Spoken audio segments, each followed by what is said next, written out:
It's Laura at the Fort Erie Public Library. Today we're going to make some DIY stamps and I'll show you a tutorial for this sunflower.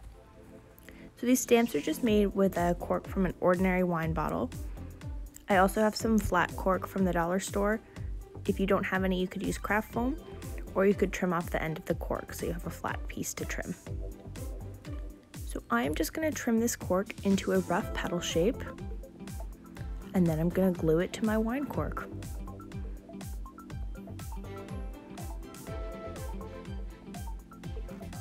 It doesn't look like much, but we're going to make some really pretty art with this.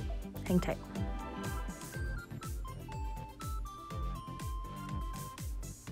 So I don't know about you, but I don't have stamp pads at home.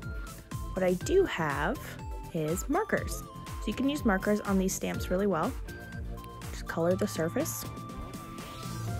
And I always recommend testing to make sure you've got your shape right before you use your cardstock.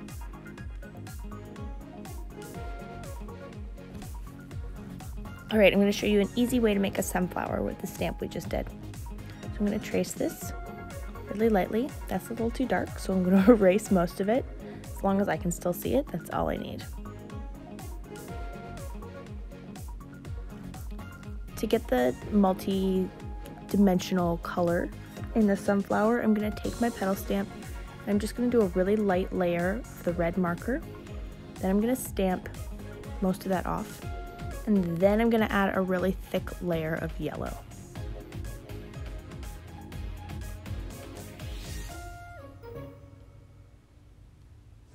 So you can see this kind of makes it a little more orangey from far away, and up close you can see the red coming through, which I think is so pretty.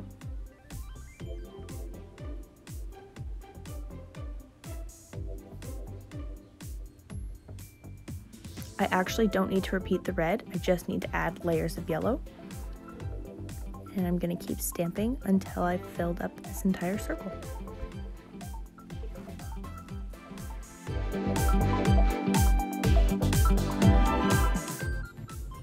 Okay, so the circle's filled. You can see it's not perfectly even, but that's okay because it's a flower, and flowers are not perfectly even in nature either.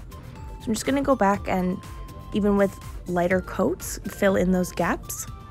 Then I'm going to take a brown marker and I'm just going to add dots to the middle.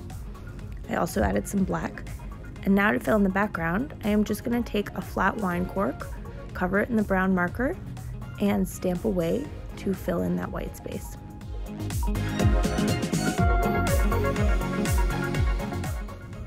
And there you go, very quick, easy, and the end result is beautiful.